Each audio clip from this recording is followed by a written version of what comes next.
Hi viewers, welcome to our channel. ప్రస్తుతం మనతో పాటు దాము బాలాజీ గారు సీనియర్ జర్నలిస్ట్ ఉన్నారు. వాడితో ఒకసారి మాట్లాడదాం. సార్ నమస్కారం. సార్ నమస్తే. సార్, చంద్రబాబు నాయుడు గారు ఇప్పుడు పెద్దిరెడ్డిని టార్గెట్ చేసినట్టుగా కనిపిస్తుంది సార్. పెద్దిరెడ్డి అనుచరుడు ఒక అతను అరెస్ట్ అయిపోయాడు. ఇప్పుడు నెక్స్ట్ పెద్దిరెడ్డి కూడా అరెస్ట్ అయ్యే అవకాశాలు ఉన్నాయని చెప్తున్నారు. మరి ఏ కేసుకు సంబంధించి అనుచరుని అరెస్ట్ చేస్తారు? ఇప్పుడు పెద్దిరెడ్డి అరెస్ట్ అయ్యే అవకాశాలు ఏమైనా కనిపిస్తున్నాయి? తెలుగుదేశం కూటమి ప్రభుత్వం మెల్లమెల్లగా వైసీపీ నాయకుల్ని టార్గెట్ చేయడం మొదలుపెట్టింది. అరెస్టులు అనేవి పుంజుకుంటున్నాయి.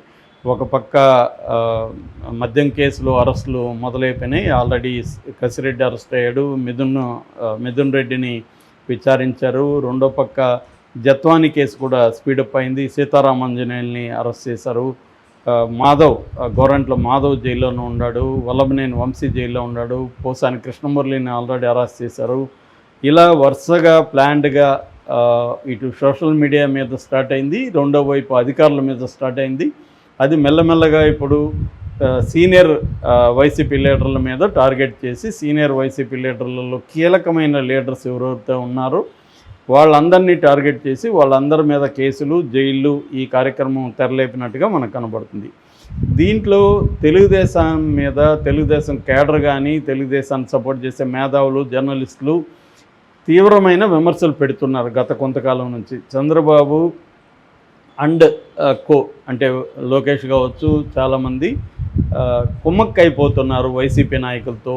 అందుకని వైసీపీ పెద్ద స్థాయి నాయకులను ఎవరు ఏం చేయలేదు ఇప్పటి వరకు అనేది ప్రధాన విమర్శ. అందులో పెద్దిరెడ్డిది ఒక విమర్శ. ఎందుకంటే పెద్దిరెడ్డిది ఎప్పుడు ఈ గవర్నమెంట్ వచ్చిన కొత్తలోనే మదనపల్లిలో ఆర్డీఓ ఆఫీసు, సబ్ కలెక్టర్ ఆఫీసులో ఫైళ్ళు కాలిపోయినాయి మిస్టీరియస్గా. ఆ ఫైల్స్ ఏంటి అనుకున్నప్పుడు పెద్దిరెడ్డి ఆక్యుపై చేసుకున్న భూముల వివరాలు ఆ ఫైల్స్ అనేవి అన్నారు. అది నాలాంటి వాళ్ళకైతే విచిత్రంగా అనిపించింది. ఎందుకంటే ఆ ఫైల్స్ అంతా ఫిజికల్ పేపర్లోనే ఉంటాయా? టెక్నాలజీ వచ్చి చాలా కాలమైంది కదా, ఇవి ఎక్కడ కంప్యూటర్స్లో ఉండవా? హార్డ్ డిస్క్లు అక్కడే ఉంటాయా? వేరే కలెక్టర్ దగ్గర ఉండవా? ఇవన్నీ అంటే మనోళ్ళు ఇప్పటికి కూడా అడ్వాన్స్ కావట్లే అనే దానికి ఒక సింబల్. రెండోది ఏమంటే అసలు ఫైల్స్ అనేది ఏమీ కాలేదు, కావాలనే దాన్ని ఒక కేసులాగా పెట్టారు తప్ప ఫైల్స్ కాలిపోవడం వల్ల వచ్చిన ఇదేమీ లేదు. దాన్ని చూపించి పెద్దిరెడ్డిని ఇబ్బంది పెట్టడానికి చేస్తున్నారు అనేది కూడా వైసీపీ వాళ్ళు విమర్శించారు. ఏదేమైనా దాన్ని పెద్ద ఎత్తున తీసుకున్నారు. హెలికాప్టర్లో అధికారులను పంపించారు అక్కడికి. అప్పట్లో సీనియర్ అసిస్టెంటు గౌతమ్ తేజని అరెస్ట్ చేశారు. ఇతను A1గా ఉన్నాడు. ఆర్డీఓ మురళిని అరెస్ట్ చేశారు.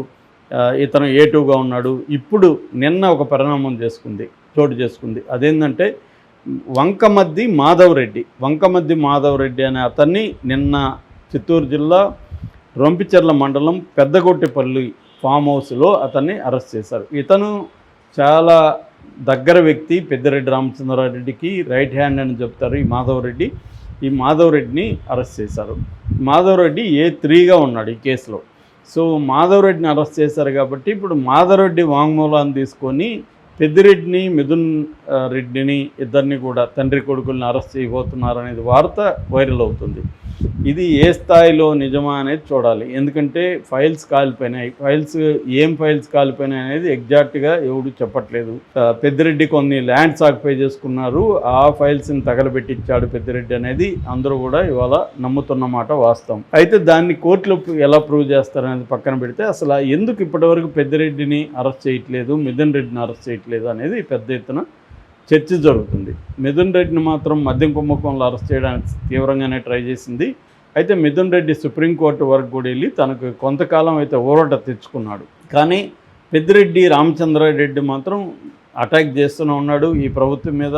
ఈవెన్ మిథున్ రెడ్డి కూడా మొన్న మీడియా సమావేశం ఏర్పాటు చేసి ఈ కేసులన్నీ కూడా డూప్లికేట్ కేసులు, మాది ఫైల్స్ అన్నారు. తర్వాత అటవీ భూమి ఆక్యుపై చేసుకొని పొంగనూరు దగ్గర గెస్ట్ ఫామ్ హౌస్ నిర్మించామన్నారు.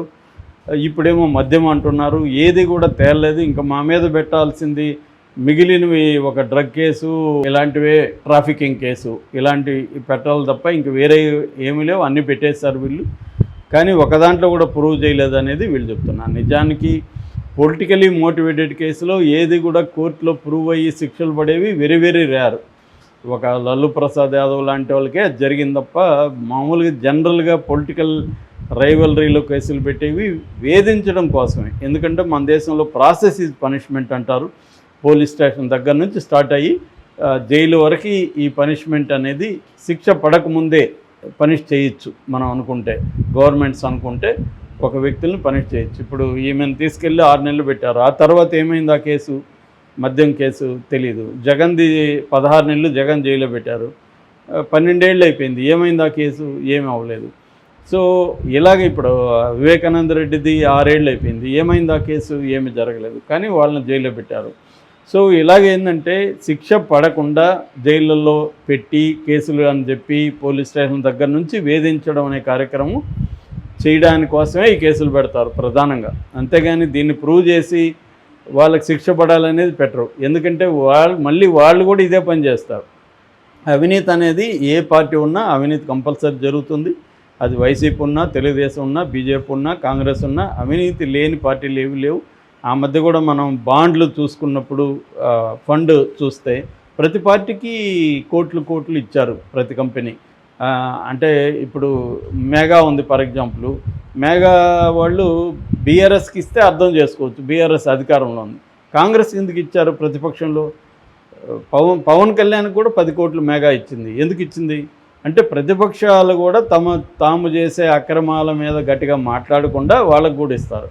అట్లాగే పార్లమెంట్లో ఎలాంటి ప్రశ్నలు అడగాలి, మమ్మల్ని ఇబ్బంది పెట్టకుండా ఎలా ఉండాలనే దానికి ఎంపీలకు కూడా ఫండ్ ఇస్తున్నారు అనేది చాలాసార్లు ప్రూవ్ అయిన మాట. అందుకని ఈ దేశంలో ఇవాళ ఉన్న మోడల్లో, ఎలక్షన్ మోడల్లో, డెమోక్రసీ మోడల్లో అవినీతి అనేది ఇన్హెరెంట్గా ప్రతి పార్టీ చేస్తుంది. దీంట్లో డిగ్రీస్ కంపారిజన్లో మాత్రమే చెప్పాలి తప్ప అవినీతి మా పార్టీ చేయదని ఎవరు చెప్పుకోలేని పరిస్థితి. ఇవాళ కూడా ప్రతి ఎమ్మెల్యే విపరీతమైన అవినీతి ఉందని తెలుగుదేశం వాళ్ళే విపరీతంగా పోస్టులు పెడుతున్నారు. తెలుగుదేశం సపోర్ట్ చేసే మెయిన్ స్ట్రీమ్ మీడియా అంటే ఇటు మహా న్యూస్ కావచ్చు, ఏబిఎన్ కావచ్చు, ఆంధ్రజ్యోతి కావచ్చు, ఈనాడు కావచ్చు, వీళ్ళందరూ కూడా ఎక్కడెక్కడ ఎమ్మెల్యేల అవినీతి జరుగుతుందనేది తీవ్రంగా పెడుతున్నారు. అట్లాగే జమీన్ రైతు లాంటి స్థానిక నెల్లూరు నుంచి వచ్చే జమీన్ రైతు లాంటి పత్రికలు కూడా డీటెయిల్గా ఈ ఎమ్మెల్యేల అవినీతి మీద మాట్లాడుతున్నాయి. కాబట్టి ఎందుకంటే ఒక ఎమ్మెల్యే 150 కోట్లు ఎలక్షన్లో ఖర్చు పెట్టాలి, 100 కోట్లు ఖర్చు పెట్టాలి, ఇంకొక 50 కోట్లు 30 కోట్లు పార్టీ ఫండ్ ఇవ్వాలి. అది గతంలో తెలుగుదేశం కూడా వసూలు చేసింది 2024లో. కాబట్టి వాళ్ళు ఒక 150 ప్లస్ నెక్స్ట్ ఎలక్షన్కి ఒక 150, ఒక 300 కోట్లు టార్గెట్ మినిమం పెట్టుకుంటున్నారు ఒక్కొక్క ఎమ్మెల్యే. ఎట్లా సంపాదిస్తారు వీళ్ళు? అవినీతి చేయకుండా, వనరులను కొల్లగొట్టకుండా, ప్రజల్ని దోపిడీ చేయకుండా ఎలాగ సంపాదిస్తారు? కాబట్టి మటన్ కొట్టు దగ్గర నుంచి ప్రతి బిజినెస్ దగ్గర డబ్బులు లాగుకోవడం, అక్కడ ఉన్న వనరుల దోపిడీ, ఈ స్కీముల్లో చేసుకోవడం, ల్యాండ్స్ని ఆక్యుపై చేసుకోవడం, ఇలాగ ప్రతి దగ్గర అవినీతి అనేది జరుగుతుంది. అవినీతి జరిగినప్పుడు మళ్ళీ ఆ ఫైల్స్ని దాచిపెట్టడం, లేకపోతే కాల్ చేయడం, ఆధారాలు లేకుండా చూసుకోవడం, ఇవన్నీ జరుగుతుంది. ఇది జరిగినప్పుడు మళ్ళీ ప్రతిపక్షంగా ఉన్నది అధికారంలోకి వచ్చినప్పుడు ఇవన్నీ వాళ్ళకు కూడా తెలుసు కదా. ఎందుకంటే అందరూ వాళ్ళల్లో వాళ్ళే కదా. ఈ ఎమ్మెల్యే అటు వెళ్తుంటాడు, ఆ ఎమ్మెల్యే ఇటు వెళ్తుంటాడు. కాబట్టి ఈ అవినీతి ఎలా చేస్తారో అందరికీ తెలుసు. కానీ దాన్ని ప్రూవ్ చేయడానికి సీరియస్గా ఎవరు కూడా ట్రై చేయరు. ఎందుకంటే రేపొద్దున మళ్ళీ మనల్ని కూడా ప్రూవ్ చేస్తారేమో. ఈ వేధింపుల వరకు మాత్రమే పరిమితం ఉంటుంది.